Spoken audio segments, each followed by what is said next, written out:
Alors là, les bras m'en tombent. Enfin, à quel malaisé j'ai affaire?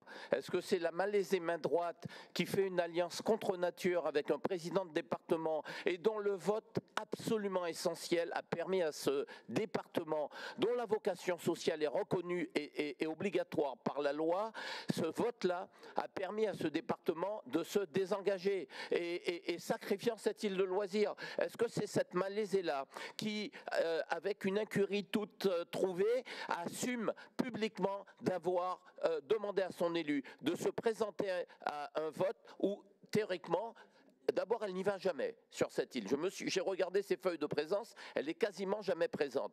Et quand elle y va, là, non seulement elle y est allée, mais en plus elle vote pour. Il suffisait qu'elle n'y aille pas ou qu'elle s'abstienne, et il serait encore, le SMEAG serait encore constitué. Donc, Madame Malaisée, vous avez dissous le SMEAG. Bravo Madame Malaisée, toutes mes félicitations.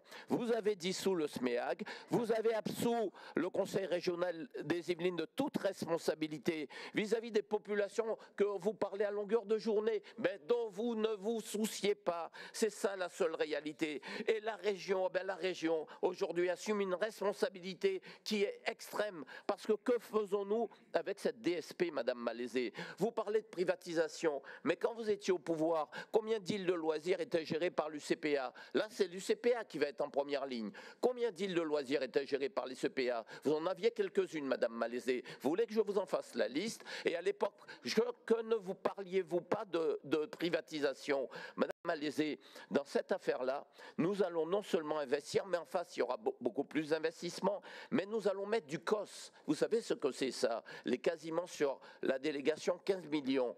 15 millions en fonctionnement. Pourquoi, Madame Malaisée, il y a ces 15 millions? Dites-moi pourquoi. Mais c'est justement parce qu'il y a des missions de service public que nous indemnisons. Répétez après moi, Madame Malaisée, pour être sûr de ne pas oublier, il y a des missions de service public que la région indemnise. Et voilà pourquoi, Madame Malaisée, parler de privatisation, non seulement ça n'a pas de sens, mais au contraire, c'est contre-intuitif au regard de ce que nous mettons en place. Madame Malaisée, je vous invite vraiment à l'avenir à réfléchir aux conséquences d'actions qui ont conduit aujourd'hui cette île de loisirs dans une situation dramatique et que la présidente a décidé de relever. J'aurais pu avoir une autre vision, je vous le dis. Si j'avais eu à décider seul, je n'aurais pas eu développé la vision de la présidente sur tout ce qu'on est en train de mettre en place. J'aurais peut-être une autre façon de faire, mais c'est elle la présidente.